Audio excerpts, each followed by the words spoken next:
నమస్తే. మాస్టర్ ఎక్కిరాల కృష్ణమాచార్యులు గారు, మాస్టర్ ఈకే గారు సమాజంలో ఒక ధృవతారగా నిలిచినటువంటి మహనీయులు, అవధూత.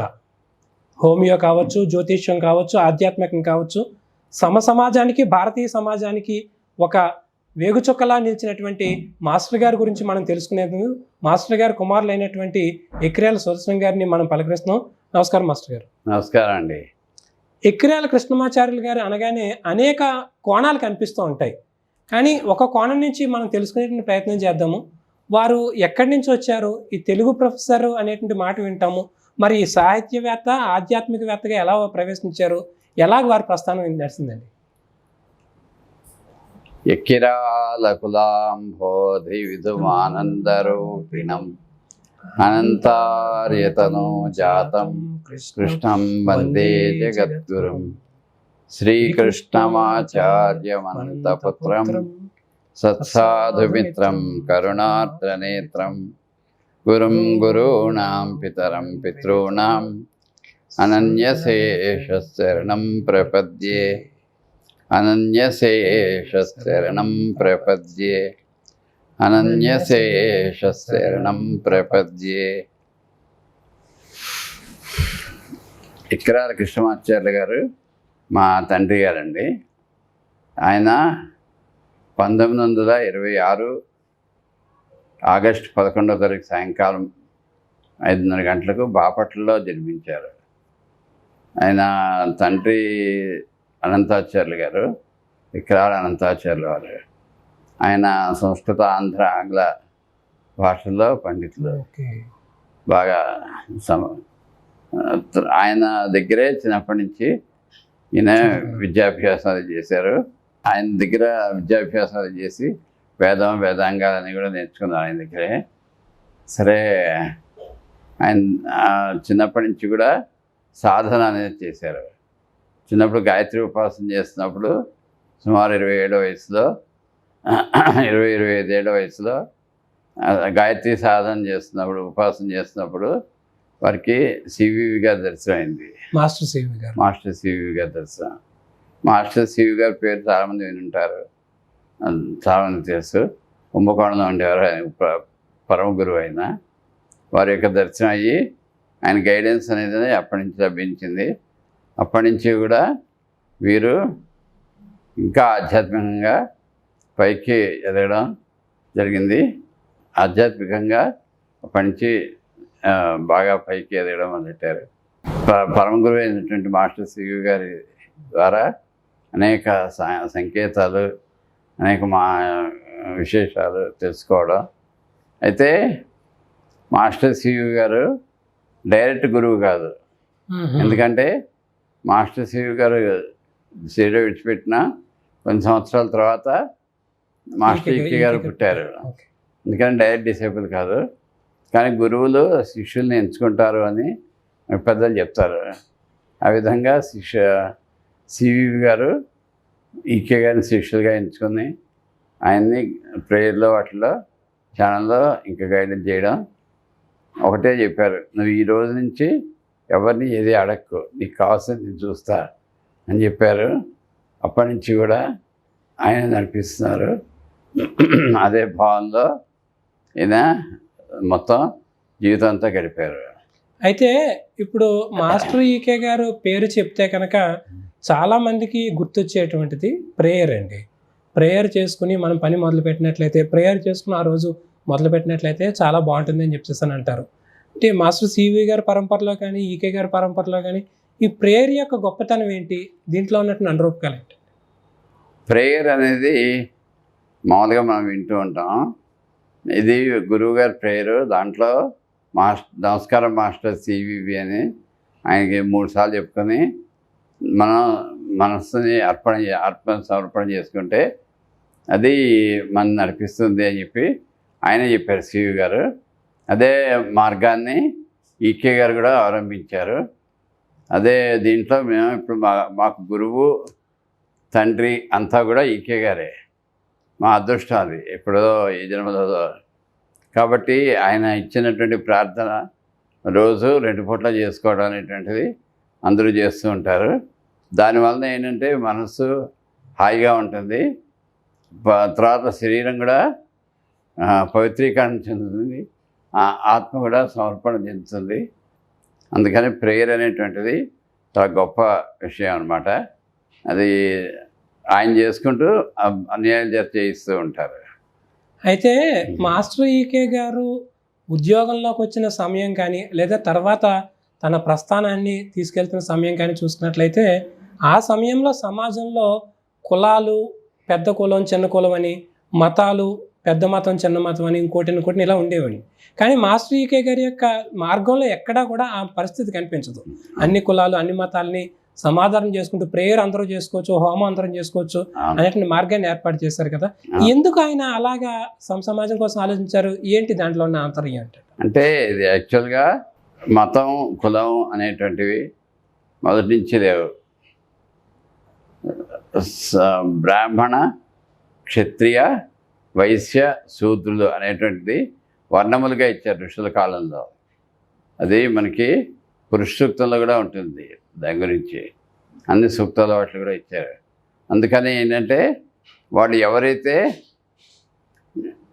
ఈ వేదం కానీ ఏదైనా చదువుతారో, ఎవరైతే పూజలు చేసుకోగలుగుతారో వాళ్ళు బ్రాహ్మణ ధర్మాన్ని అనుసరిస్తున్నారని చెప్పి దాంట్లో చెప్తారు. అందుకని దీనికి ప్రత్యేకంగా కులాలు కానీ మతాలు కానీ దేన్ని కూడా పట్టించుకోలేదు. అలాగనే ఎవరిని కూడా దూషించలేదు కూడా.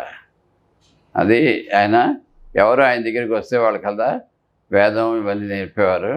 అందరూ ప్రేయర్ చేసుకోవచ్చు, గాయత్రి మంత్రం చేసుకోవచ్చు. దాన్ని బట్టి మనం ఇంకా ఎవల్యూట్ అవుతామని చెప్పారు తప్ప దానివల్ల మనకు ప్రాబ్లమ్స్ వస్తాయి అని ఎప్పుడు చెప్పలే. అందుకని ఆయన ఈ పూజలు కానీ హోమాలు కానీ వాటినన్నింటినీ ఆయన విశ్వసించారు. అదే బాటలో అందరినీ నడిపించారు. అయితే సమాజంలో కొన్ని పనులు పురుషులు చేయాలి, కొన్ని పనులు మహిళలు చేయాలి, ఇలాగ విడతీయడాలు ఇవన్నీ ఉంటాయి కదండి. కానీ మరి మాస్టర్ గారు చూపించినట్టు మార్గంలో మాత్రం అందరూ కలిసి చేయొచ్చు, అందరూ కలిసి హోమం చేసుకోవచ్చు, అందరూ కలిసి ప్రేయర్ చేసుకోవచ్చు అని చెప్తూ వచ్చారు. ఇలా మహిళలకు కూడా ఒక చక్కటి మార్గదర్శనం లభించిందని అనుకోవచ్చు అండి. అవునండి, మార్గదర్శకం లభించింది. ఎందుకంటే మరి ఋషుల కాలంలో మహిళలు కూడా హోమాలు అవి చేసిన దాఖలాలు ఉన్నాయి. అదిగాక వాళ్ళు అనుష్ఠానాలు చేసుకోవడం, తపస్సు చేయడం అవన్నీ ఉన్నాయి. కాబట్టి అవన్నీ కూడా చేయొచ్చు అని చెప్పేసి మాస్టర్ గారు ఇచ్చారు. పైగా అందరూ కలిసి సామూహికంగా చేసుకోవడం అనేటువంటిది మాస్టర్ గారు యొక్క మార్గం.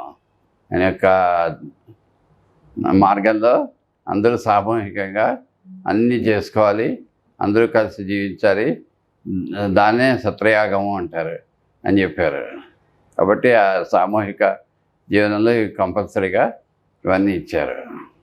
అయితే ఇక్కడ ఇంకొక మాట అండి, ఇప్పుడు మీరు మాట్లాడుతున్నప్పుడు మాస్టర్ గారు చూపించిన మార్గంలో ప్రేయర్ గురించి చెప్పారు, హోమం గురించి, వీటి గురించి చెప్తున్నారు. మరి ఇవన్నీ పాతకాలపు పద్ధతులను అనుకోవాలా, లేదా ఈ కాలం యువతకు కానీ, లేదన్నట్లయితే ఈ కాలం సమాజానికి కానీ, ఈ కాలం పరిస్థితులకు కానీ అవి ఉపయోగం అని అనుకోవాలా, ఎలాగని అనుకోవాలండి? పాతకాలం పద్ధతులు కాదండి, అది మనకి ప్రాచీన సాంప్రదాయంలో ఉన్నటువంటిది. దీన్ని మళ్ళా తీసుకొచ్చి పెద్దవాళ్ళందరూ ఇచ్చారు. అందులో మన మాస్టర్ గారు ముఖ్యంగా అందరికీ ఇచ్చారు. కాబట్టి ఏంటంటే ఇది ఒక సత్సాంప్రదాయకంగా అందరూ చేసుకోవచ్చు అని ఇచ్చారు. ఎవరైనా చేయొచ్చు అని చెప్పారు. హోమాలు కానీ ప్రార్థన కానీ ఇవన్నీ కూడా టైం మెయిన్గా ఒక టైము ఒక పద్ధతి ఉంటుంది. అవి పెట్టుకొని ఏర్పాటు చేసుకుంటే మన మనస్సు కూడా దాంట్లో ఒక సన్మార్గంలోకి వెళ్తుంది అని చెప్పేసి మన జీవనం కూడా సన్మార్గంలో జీవించడం జరుగుతుందని చెప్పి దానికి ఏర్పాటు చేశారు. అయితే మరి మాస్టర్ గారు తన యొక్క మార్గాన్ని నిర్మించడంలో కానీ, శిష్యులను తయారు చేసుకోవడంలో కానీ, లేదంటే తర్వాత పరంపరలో కానీ యువతకి ఏమైనా ప్రిఫరెన్స్ ఉండేదండి? యువతని ఏమైనా దగ్గర తీసేవారా? యువతను ముందుకు తీసుకెళ్ళేవారండి? యూత్ని బాగా ఎంకరేజ్ చేసేవారండి ఆయన. యూత్ అంతా కూడా ఏంటంటే మీరు అన్నీ నేర్చుకొని అందరికీ సేవ చేస్తారు. ఎందుకంటే వయస్సు పైబడిన తర్వాత కొంతవరకు చేయగలం కానీ ఎక్కువ చేయలేము అనే ఉద్దేశంతో యూత్కి బాగా అన్నీ నేర్పడం అవన్నీ చేసేవారు. పెద్దవాడు కూడా నేర్పేవారు. ఎవరిని కూడా ఆయన ఆక్షేపించేవారు కాదు, ఎవరిని వద్దనేవారు కాదు, అందరికీ నేర్పేవారు. అందరిని రానిచ్చేవారు. కానీ యూత్కి ఎక్కువ ఇంపార్టెన్స్ ఎక్కువ ఇది ఇంపార్టెన్స్ ఇది ఇచ్చేవారు. అందుకని సాయిబాబా గారు అంతేగా, సత్యబాబా గారు, అవును, ఆయన కానీ ఒక వివేకానంద స్వామి కానీ వీళ్ళందరూ ఎలాగైతే యూత్ని ఎక్కువ ఎంకరేజ్ చేశారో అలాగే ఈయన కూడా యూత్ని ఎంకరేజ్ చేసేవారు.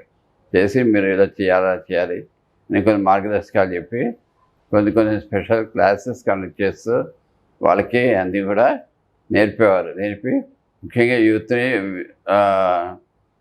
వేదం మొదలైన జ్యోతిషం అవన్నీ నేర్చుకోమని మళ్ళీ వాళ్ళందరినీ కూడా ఒక 10 మందికి నేర్పడం అది చేయించేవారు. అదే జరుగుతుంది, ఇప్పుడు కూడా జరుగుతుంది. ఇప్పుడు మీరు ఇందాక మాట్లాడుతూ ఒక 2 పేర్లు తీశారండి, స్వామి వివేకానంద, భగవాన్ సత్యసాయిబాబా గురించి తీశారు. వీరిద్దరిలోనూ మాస్టర్ గారిలోనూ కూడా నాకు ఒక సిమిలారిటీ కనిపిస్తుంది.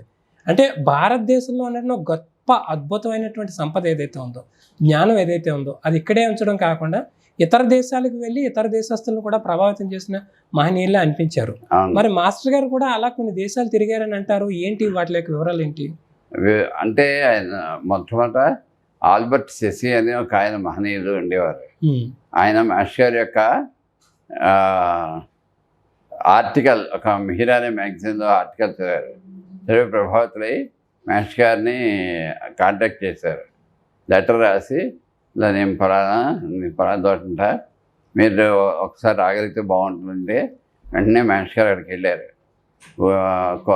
కోటగిరి అని అక్కడ వెళ్తే ఊటీ దగ్గర వెళ్ళి అక్కడ కలిశారు. కలిస్తే అప్పుడు చాలా విషయాలు మాట్లాడారు ఈయనతో. ఆయన మహాయోగి. ఆల్బర్ట్ సిసి గారు కూడా ఒక యోగి. ఆయన యుద్ధంలో కూడా పాల్గొన్నారు. అయినా కూడా అవన్నీ పట్టించుకోకుండా యోగిగా జీవనం గడిపారు. ఆయన నమ్మనంగానే ఈయన వెళ్ళి అక్కడి నుంచి ఆ తర్వాత ఆయన యొక్క కోరిక మేరకు ఆయన శరీరం విడిచిపెట్టాక, అంటే అతి అప్పటికే పెద్దవారు అనమాట, అనతి కాలంలోనే ఆయన శరీరం విడిచిపెట్టడం జరిగింది. అప్పుడు ఆయన యొక్క అనుమతితో వాళ్ళ శిష్యులు పిలవగా విదేశాలకు వెళ్ళారు. విదేశాలకు వెళ్ళినప్పుడు అక్కడ వాళ్ళకి కావాల్సిన నేర్పడం, వైద్య సేవ ఇవన్నీ చేశారు. చేసినప్పుడు అంతా విదేశీ పర్యటన అంతా అయిపోయి వచ్చేసే ముందు అక్కడ వాళ్ళు ఎంతో మనీ కలెక్ట్ చేసి ఇచ్చారు మాస్టర్ గారికి.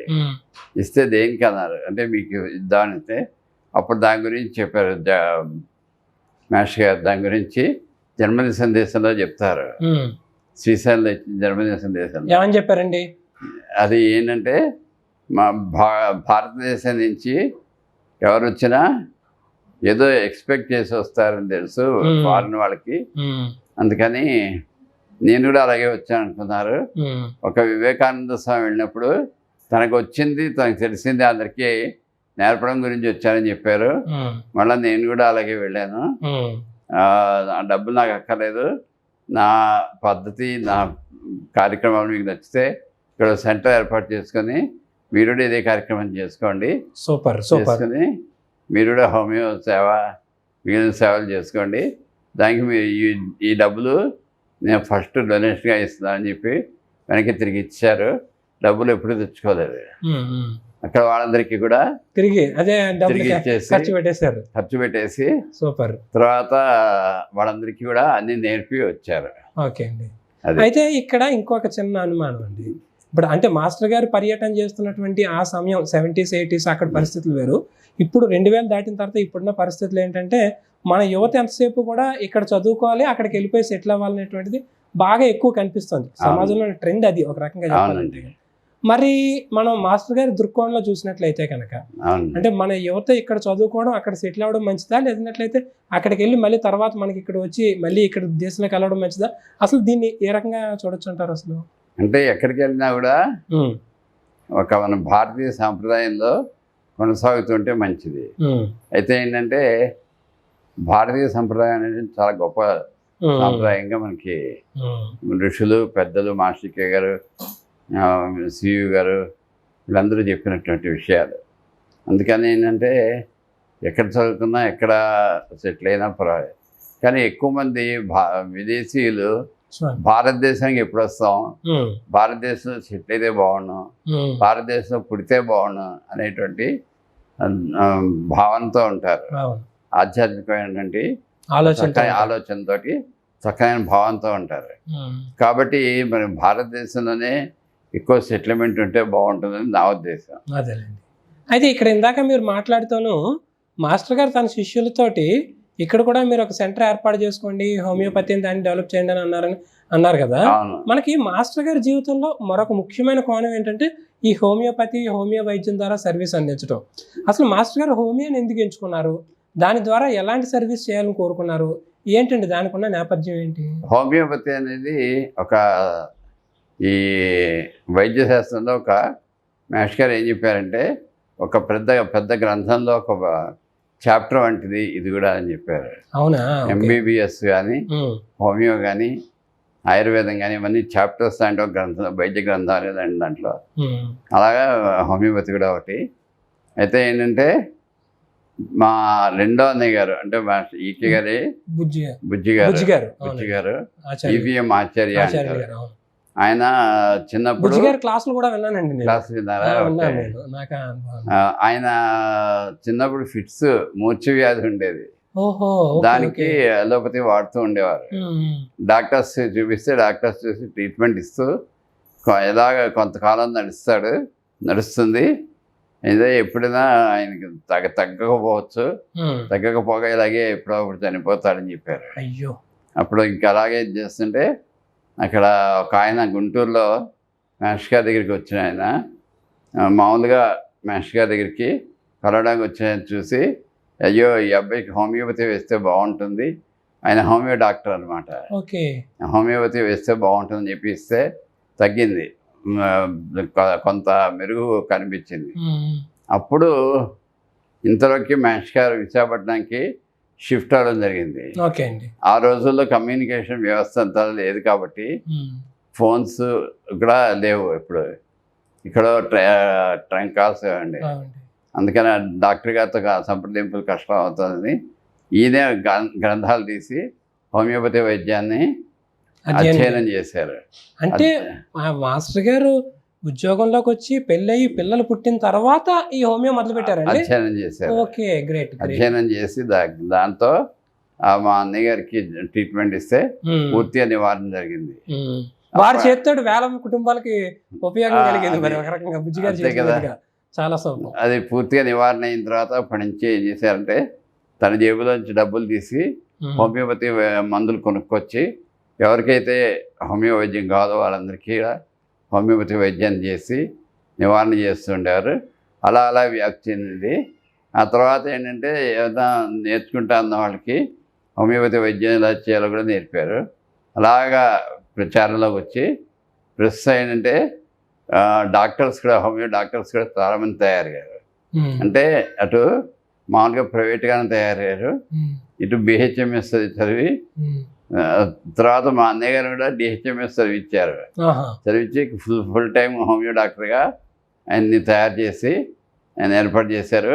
ఆయన ద్వారా ఒక క్లినిక్ కూడా పెట్టించి దాని ద్వారా కూడా చాలామందికి వైద్య సేవ అందించారు.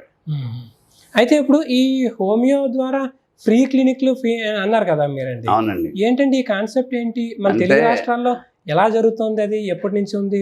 ఎప్పుడు ఆయన మొదటి నుంచి అలాగే మొదలెట్టారు. దాని ద్వారా ఆయన దగ్గర నేర్చుకున్న వాళ్ళందరినీ కూడా అంటే ఇప్పుడు ఈ క్వాలిఫైడ్ డాక్టర్స్ ఎవరైతే ఉంటారో వాళ్ళకి భృతి అది కావాలి కాబట్టి నామినల్ ఫీజు పెట్టుకుని క్లినిక్స్ రన్ చేసుకున్నారు. అది కాకుండా కనీసం వారానికి ఒక్క రోజైనా ఫ్రీగా సర్వీస్ చేయమన్నారు. మామూలుగా వారం రోజులు మొత్తం అంతా కూడా డైలీ ఫ్రీ సర్వీస్ చేసే క్లినిక్స్ కూడా ఉన్నాయి. ఉదాహరణకి చిరముషాలో మా దగ్గర డైలీ ఫ్రీ క్లినిక్ జరుగుతుంది. అయితే ఫ్రీగా ఎలా చేస్తారంటే మాస్టర్ గారు చెప్పారు, మనం ఇతరులకు కావాల్సింది చేస్తున్నప్పుడు మనకు కావాల్సింది మనకు వస్తుంది ఆటోమేటిక్గా అని చెప్పారు. ఆ నమ్మకం మీద అప్పటి నుంచి కూడా చేస్తున్నాం, ఇప్పటిదాకా అది కొనసాగుతుంది. ముఖ్యంగా ఏంటంటే మన దగ్గర మనం ఉన్న వాటిలో తీసి మనం చేసుకుంటే మనం ఎవరి దగ్గరైనా ఆయన 2 కాన్సెప్ట్స్ చెప్పారు. ఏంటండి మాస్టర్ గారు చెప్పండి 2 కాన్సెప్ట్లు? చాలా గొప్ప విషయాలండి అది ఎకనామిక్స్ ఎట్లా ఉంటుందనే వాటిలో చెప్పారు. మనం ఇతరులకి 10 రూపాయలు పని చేసి పెట్టి 5 రూపాయలు తీసుకుంటే మనకి మన కుటుంబానికి ఎక్కదొక్క చేసుకోగా ఇంకా మిగులుతాయని చెప్పారు. అట్లాగే ఎవరి చేతనైనా 5 రూపాయలు పని చేయించుకుని 10 రూపాయలు అతికిస్తే ఇచ్చేటప్పుడు మళ్ళీ ఇలా రివర్స్ అదే 2 కాన్సెప్ట్స్ చెప్పారు. అది నమ్ముకొని కొనసాగుతున్న వాళ్ళు చాలా మంది ఉన్నారు ఇప్పుడు. దాంతో ఆనందంగా హాయిగా అంతే కదా మరి. అది ఇది గొప్ప విషయం అయితే. ఈ కాన్సెప్ట్ మీకు ఇప్పుడు చెప్పండి బహుశా ఎవరు. బాగుందండి ఇదండి. అయితే ఇప్పుడు ఈ ఫ్రీ క్లినిక్లు అనేటువంటిది ఒకటి జరుగుతుందండి. అవునండి. అయితే మామూలుగా కూడా మరి ఆయుర్వేదం ఉంది, హోమియో ఉంది, న్యాచురోపతి ఉంది, ఎలోపతి ఇన్ని ఉన్నాయి కదా. హోమియో మీద ఎక్కువ ఎందుకు ఫోకస్ చేశారంటారు మాస్టర్ గారు? ఆయన యాక్చువల్గా చెప్పడం ఏంటంటే ఆయుర్వేదం తండ్రి గారి దగ్గర నేర్చుకున్నారు, ఆయుర్వేదం వచ్చు. అయితే ఏంటంటే తక్కువ ఖర్చుతో ఎక్కువ మందికి ఉపయోగం పడుతుంది, అందుకనే హోమియో పడుతున్నా.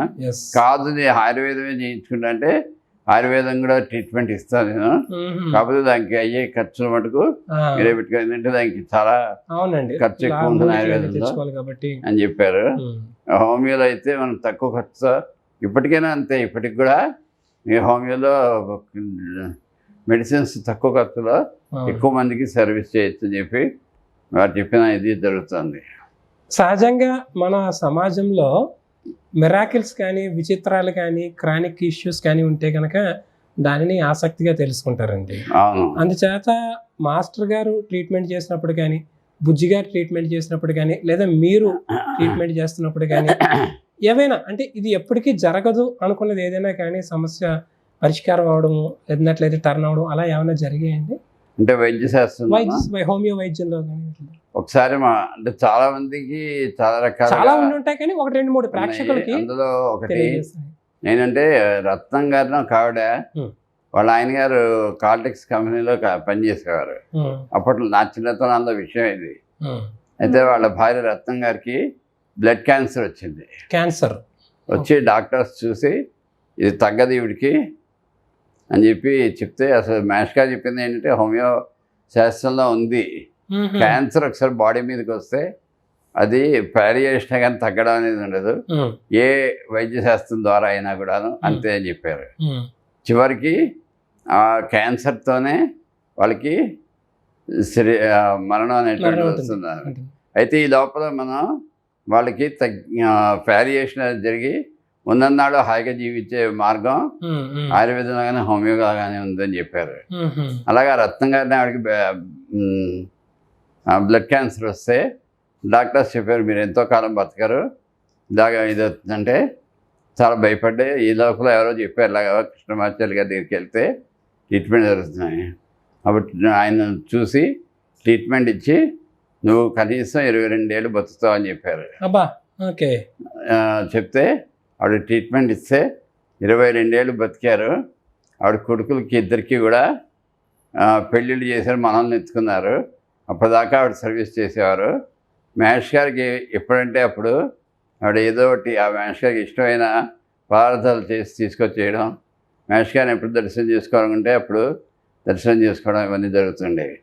అలాగా జీవించినటువంటి వ్యక్తి చివరికి మళ్ళీ బ్లడ్ క్యాన్సర్తో చనిపోయారు. కానీ హాయిగా ఉన్ననాళ్ళు చాలా ఆనందంగా సంతోషంగా జీవించిన వ్యక్తి ఆవిడ. ఇలాంటి సంఘటనలు ఎన్నో ఉన్నాయి. ఒకళ్ళకి కిడ్నీ స్టోన్స్ ఉంటే ఆపరేషన్ చేయాలంటే మహేష్ గారి దగ్గరికి వచ్చి మందు వేస్తే స్టోన్స్ యూరిన్ ద్వారా బయటకు వస్తాయి. ఇలాంటి అనేకమైనటువంటి విశేషాలు జరిగాయి మహేష్ గారు. అలాగే ఆ ఈవి ఆచార్య గారి ద్వారా కూడా అనేకమైనటువంటి ట్రీట్మెంట్స్ చాలా విశేషంగా జరిగాయి. అయితే ఇప్పుడు హోమియోపతి వైద్యం గురించి మీరు చెప్తున్నారు మాస్టర్ గారు. అయితే ఇందులో ఇంకొక అంశం ఏంటంటే కనుక జ్యోతిష్యం గురించి ఒకటి మనం తెలుసుకోవాల్సిన అవసరం ఉందండి. ఎందుకంటే మాస్టర్ గారు చెప్పేటువంటి క్లాసులు కానీ, మాస్టర్ గారి పిల్లలుగా మీరు చెప్పేటువంటి క్లాసుల్లో కానీ జ్యోతిష్యానికి ఇంపార్టెంట్ ఇస్తారు.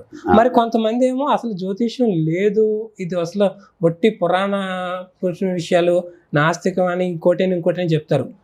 జ్యోతిష్యం ఉందంటారా? జ్యోతిష్యం శాస్త్రమేనంటారా? మీరేమంటారండి? జ్యోతిష్యం అనేది శాస్త్రమేనండి. ఎందుకంటే వేదాంగాల్లో ఒకటి. ఆ వేదాంగాలు 6 ఏంటంటే వేదాలకి తాళం చెవులు వంటి అని చెప్పి మాస్టర్ గారు చెప్పారు. Great great. అందులో జ్యోతిషం ఒకటి కన్ను వంటిది. అది జ్యోతిషాన్ని ఏంటంటే మామూలుగా ఏదోటి నేను ఎప్పుడు పెళ్లి చేసుకుంటా, లేకపోతే నాకు ఎప్పుడు ఉద్యోగం వస్తుంది, నా జాతకం ఉంటుంది, నేను ఎలా ఎలా జీవిస్తాను ఇలాగ అడుగుతుంటారు. అలా కాకుండా ఒక మంచి మార్గాన్ని తెలియజేసేది జ్యోతిషం. దీన్ని మనం తీసిపారేయడానికి లేదు. పైగా ఇది వేదకాలం నుంచి ఉన్నటువంటిది, వేదాంగాలోటి కాబట్టి అందుకని జ్యోతిషం అనేటువంటిది చాలా ముఖ్యమైనది. దాన్ని మాస్టర్ గారు ఇచ్చారు. దాని మీద రాసిన బుక్సే స్పిరిచువల్ ఎస్ట్రాలజీ అనే బుక్ ఒకటి, జ్యోతిష స్వరూపం అని ఒకటి, తర్వాత జ్యోతిర్వేదం, పుట్టినరోజు ఒకటి, ఇలా బుక్స్ ఉన్నాయి మాస్టర్ గారు ఇచ్చినవి. దాని గురించి ఎంతో విశేషాలు వాటిలో ఇచ్చారు. అయితే నేను గమనించింది, ఇప్పుడు మాస్టర్ గారి దగ్గర అంటే చాలామంది గురువులు ఆధ్యాత్మికవేత్తలు వాళ్ళకి చాలా సబ్జెక్టు నాలెడ్జ్ ఉంటుంది, వాళ్ళు మనం గౌరవిస్తాం. అయితే వాళ్ళు తమ దగ్గర దాచుకోవడం, దాన్ని ఉపయోగించడం చేసేవారు. మాస్టర్ గారు మాత్రం ఎప్పుడు కూడా మళ్ళీ ఒకసారి అడగండి. నేను మాస్టర్ గారి మార్గంలో గమనించింది ఏంటంటే అండి, చాలామంది ఆధ్యాత్మికవేత్తలు పెద్దలు కూడా సబ్జెక్ట్ ఉంటుంది వారికి, ఆ సబ్జెక్ట్ తోటి పని చేస్తూ ఉంటారు. కానీ మాస్టర్ గారు ఆ సబ్జెక్ట్ని నేర్పిస్తూ ఉండేవారు.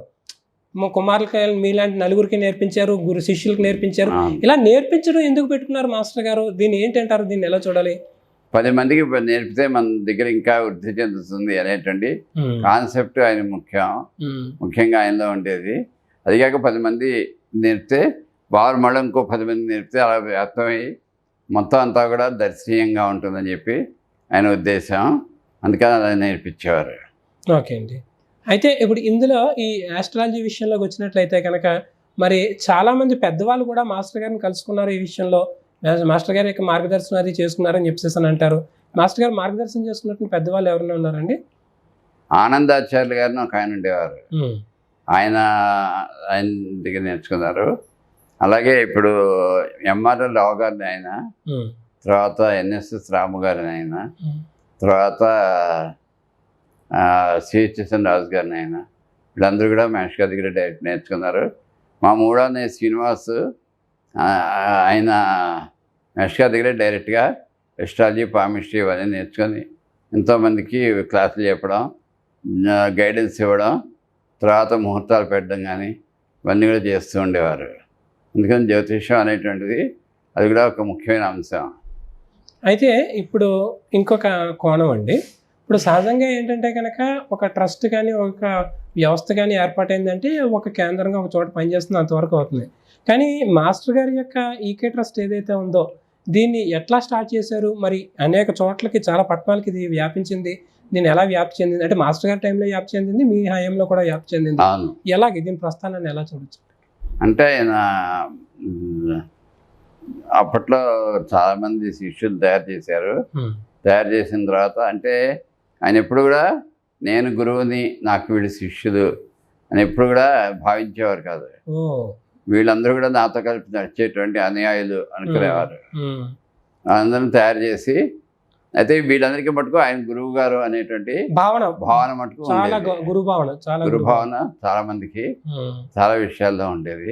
వీరు నడిచి అందరినీ నడిపిస్తూ ఇంకా ఇది వృద్ధి చెందాలి అనే ఒక కాన్సెప్ట్లో వెళ్ళాలనేటువంటి దాంట్లో సంస్థని మేము పెట్టుకుంటామని చెప్పి, అంటే 72లో జగద్గురు పీఠం అనేటువంటి దాన్ని స్థాపింపజేశారు శిష్యుల చేత. అంటే ఆయన చెప్పారు బర్త్డే మెసేజ్లో, నేను స్థాపించలేదు, వాళ్ళు పెట్టుకుంటారంటే నేను మార్గదర్శకం చేశారని చెప్పి తిరిగి లెక్చర్లో ఉంటుంది, అది వినొచ్చు. అలా ఇది చేశారు. తర్వాత కొంతకాలం తర్వాత మాస్టర్కి ఆధ్యాత్మిక సేవా సంస్థ అనేటువంటిది కూడా వెలిసింది. వెలిసి దాని ద్వారా కూడా అనేక మంది తయారవడం, అనేక మంది కార్యక్రమాలు నిర్వహించడం, సేవ చేయటం, ఇంకా వాళ్ళు 10 మందికి నేర్పడం ఇది జరుగుతుంది. ఇప్పటికీ జరుగుతుంది. పై దేశాలుగా మాస్టర్కి స్పిరిచువల్ సర్వీస్ మిషన్ పేరుతో చాలామంది, అంటే Belgium, France, Germany, Switzerland, Russia, Ukraine దేశాల్లో కూడా ఈ కార్యక్రమాలు జరగడం జరుగుతుంది, వ్యాప్తి చెందుతుంది.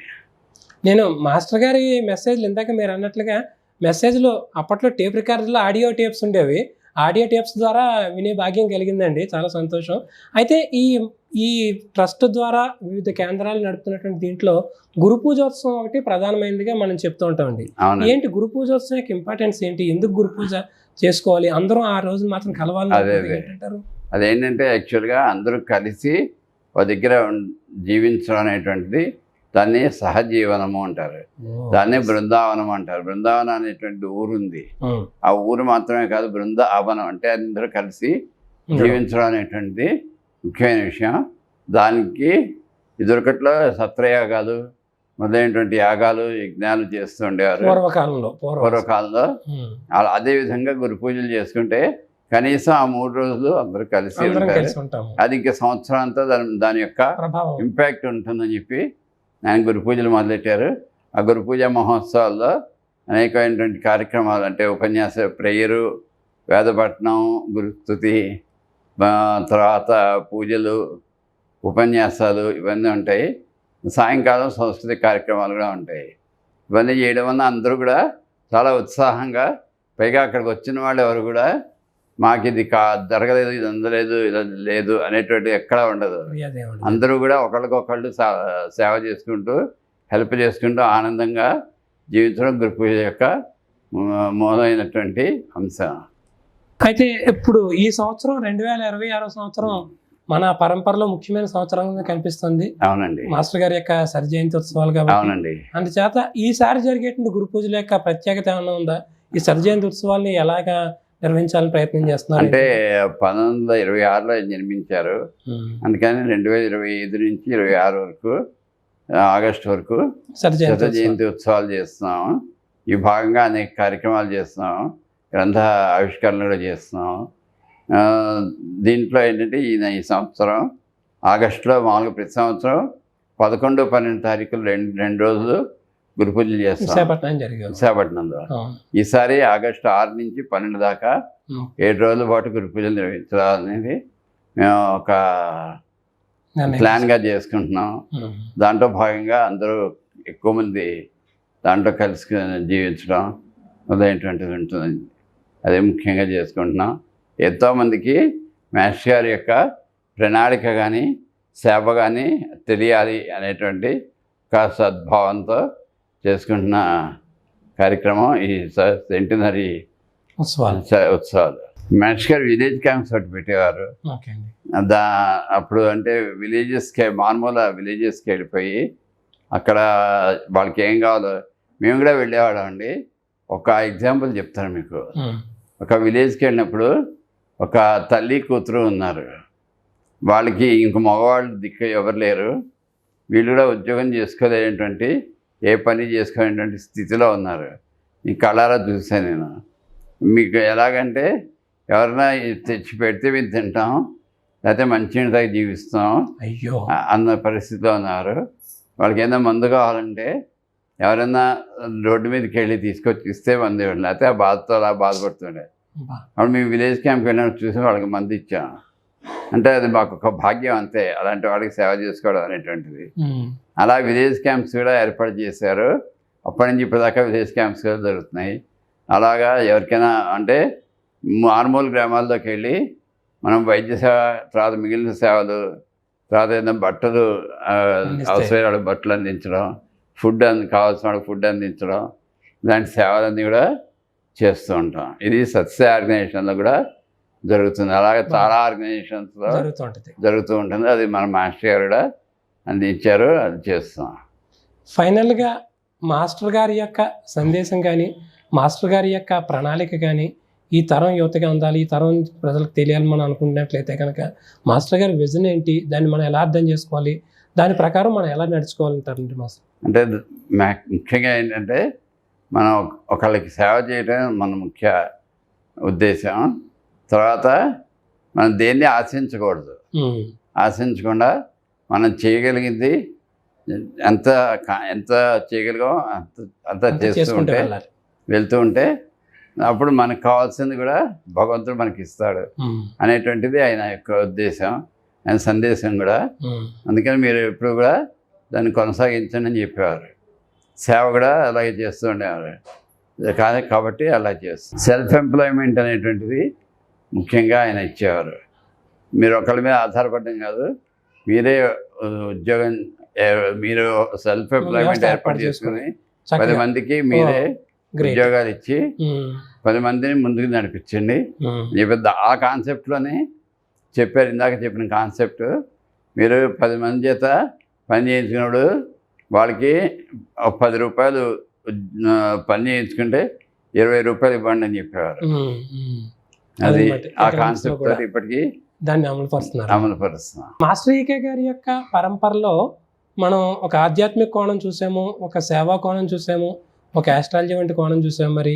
మరి ఈ దేశం పట్ల, ఈ సమాజం పట్ల ప్రజలందరూ లేదా యువత కూడా ఉండాలని ఏమైనా ఆకాంక్షించేవారా? ఆకాంక్షించేవారండి.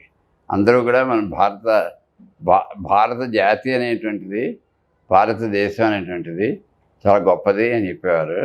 నేను మిగిలిన దేశాల వాళ్ళు కూడా భారతదేశానికి ఎప్పుడు వస్తామా, ఎప్పుడు అక్కడ జీవిస్తాం అనేటువంటి దీంట్లో భారతదేశాన్ని గురించి చాలా గొప్పగా భావించేటువంటి వాళ్ళు ఎంతోమంది ఉన్నారు. అటువంటి భారతదేశం పుట్టిన మనం చాలా గర్వకారణంగా భావించాలి. కాబట్టి భారతదేశాన్ని ఎప్పుడు కూడా మనం మంచి భావంతో చూసుకుంటూ హాయిగా భారతదేశంలో జీవించమన్నారు. అదే ఆయన దృక్పథం. భారతదేశాన్ని విశ్వగురుగా చూడాలి అని చెప్పేసి ఇప్పుడు మనం అంతా అనుకుంటున్నాము. కానీ అదే భావాన్ని అనేక దశాబ్దాల క్రితమే మార్గదర్శనం చేసినటువంటి గొప్ప అవధూత మాస్టర్ ఎక్కిరాల కృష్ణమాచార్యులు గారు. ఎక్కిరాల కృష్ణమాచార్య మాస్టర్ గారిలో ఎన్నో కోణాలు ఉన్నాయి. కొంతవరకు కూడా వారి యొక్క కుమారులు, వారి యొక్క అదృష్టం కొద్దీ వారిని కళ్ళారా చూసి వారితో తిరిగినటువంటి సుదర్శన మాస్టర్ గారి మాటలతో మనం విన్నాం. చాలా మంచి విషయాలు చెప్పారండి. నమస్కారం. నమస్కారం అండి. Mind Media, the voice of India.